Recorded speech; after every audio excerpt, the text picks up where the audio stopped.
You say you were surprised because, Governor Uzodimma trounced the PDP by almost 8 times as many votes, trounced LP by almost 9 times as many votes, and what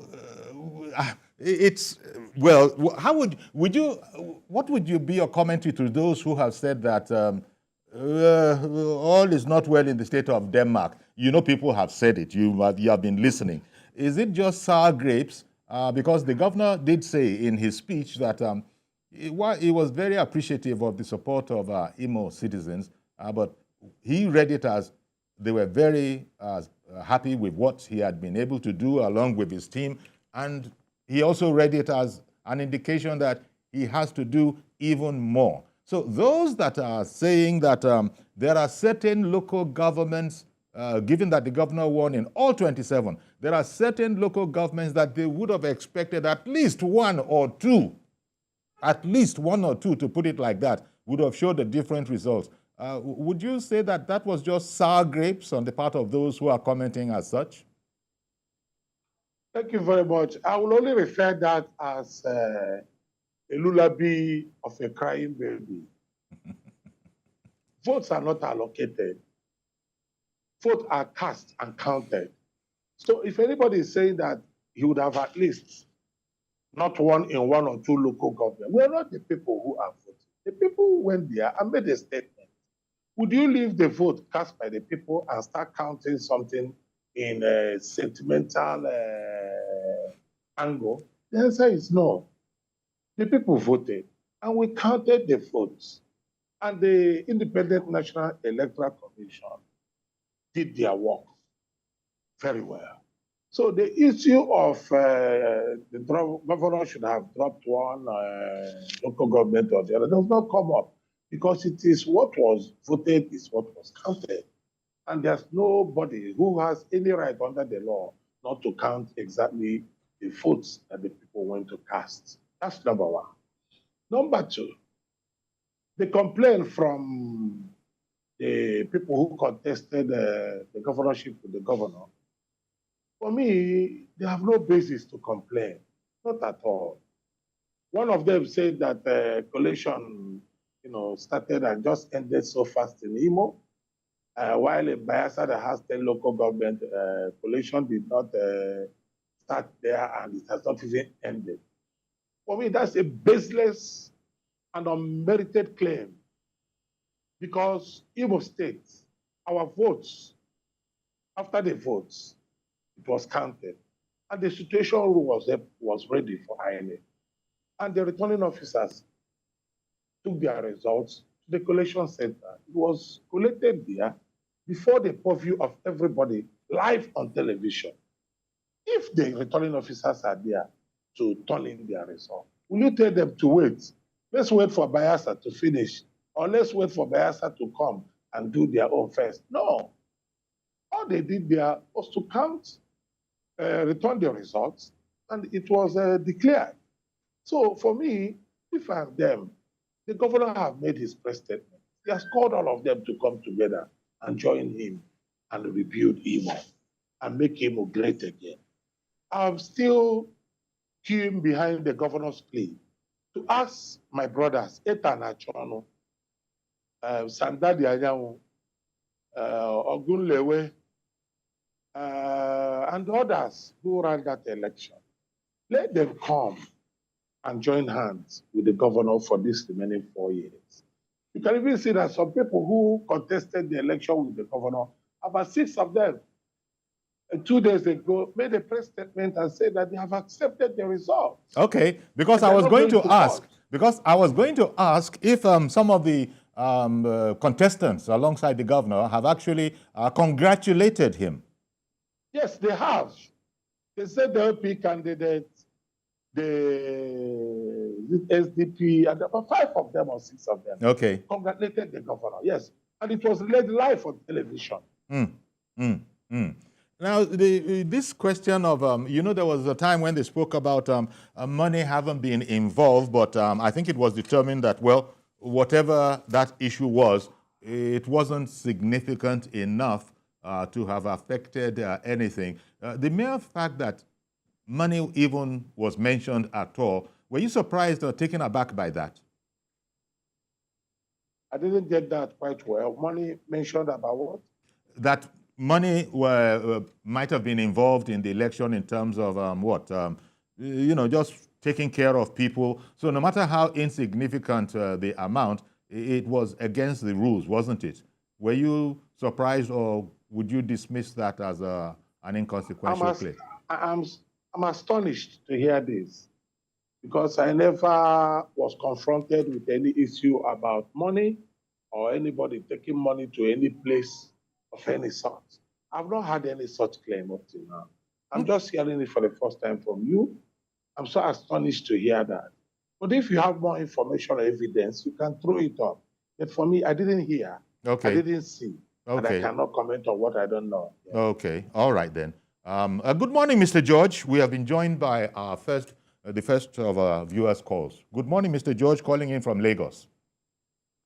Good morning, Uncle Yori, and good morning to the APC chairman. Yeah, Mr. Ebere. I want to say congratulations to him, his party, and that they should stop whatever they did that made them to get that result. There's one candidate advisor I would like him as a party chairman to please pass on to the governor. From what I can see, Udodima is a potential build bridger between the East and the other parts of the country, which Okorocha was trying to do, but he himself truncated it at the point he was appointing a successor.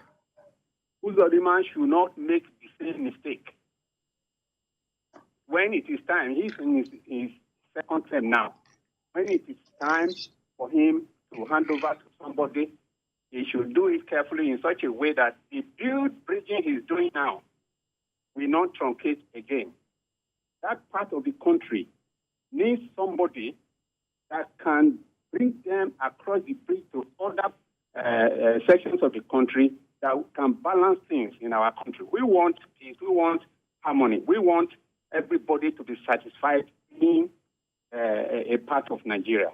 And if you see a bridge builder like this, he should be encouraged. As a party chairman, he should please do his best to ensure that he guides the governor when that time comes.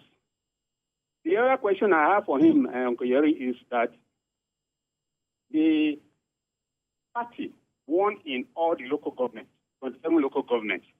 What did the party do in particular in Ajaero's local government? You know, Ajaero is the NLC president. He's now causing trouble around the whole country just because of that election that didn't favor him. What did he do in Ajaero's local government that made sure that he could not even win his own local government? Thank you. Thank you, Mr. George. Mr. Ebere, would you like to respond? Yeah, thank you very much, the caller. Your suggestion is well noted. When the time comes, when we get to the bridge we cross, 4 years is still far to start talking about the successor of the governor. So let's allow him to concentrate, finish his 4 years before we start talking about the successor. That's what I have to say about that. Then secondly, about Ajaero, the NLC chairman, with all due respect to his office as the president of NLC, but I want to assure you that when you start being partisan, I was listening to one politician yesterday. He was talking in the church service. He said, as a politician, have I come to tell you as a priest what to preach on Sunday? I've not come to tell you that. Then don't come and tell me what I will say too as a politician. If you respect me as a politician, I respect you as a pastor or a priest. So leave politicians to play their politics and we leave you to preach your gospel. Anytime you leave preaching your gospel, to come and start looking into the politics, that the rub on people, the politics will definitely rub on you. So what do I mean by that analogy? Ajaero is the president of NLC. He shouldn't be an interested party. He should not be a member of any political party. He should be a father who should look at the overall political structure and be neutral. He cannot be supporting Labour Party overtly and come to Imo to display that. If you are an NLC president, please stop it at that and let's know that you're an NLC president. Moreover, he's from Imo State. If there is one state that should benefit from his being an NLC president, I think it should be my state. But he decided to be partisan. Whatever happened to him, I don't know how it happened. I just heard it. And I had my governor yesterday make a press conference and say whatever happened to him is regrettable. But I love the point that my governor maintained his grounds, that no non-state actor should come to the state and cause any trouble, that he will not take it. And you cannot take the leadership of Imo State for granted. All right. That is the same message I'm passing I beg your pardon, sir.